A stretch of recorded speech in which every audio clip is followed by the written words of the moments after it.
Have you ever seen a watch where the big second hand is pointing up at 12 and not moving, as if the watch is stopped? Well, if the dial has smaller subdials on it, chances are you're looking at a chronograph, which is basically a posh word for stopwatch. In this video, we're going to briefly discuss using a chronograph or chrono. Some special movements might behave in a unique fashion, but this guide will cover 95% of watches. On an analogue watch, you're going to have two pushers. These will be above and below the crown.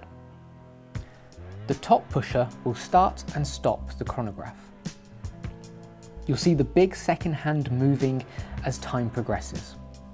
You can start and stop as much as you want. It'll just start again where it left off. The bottom pusher will reset the chrono back to 0. So you've used your pushers to start timing something and have stopped it to record an elapsed time. What now? How do you read the time recorded?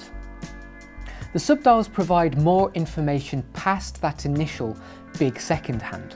There'll be one for minutes and another for hours. These can vary on position on the dial and also how many hours it goes up to. What else can a chronograph be used for?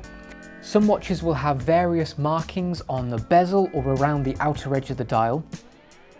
The most common of these is a tachymeter. Using the stopwatch, you can track speed, distance, and a whole host of other measurements, but that's for another video.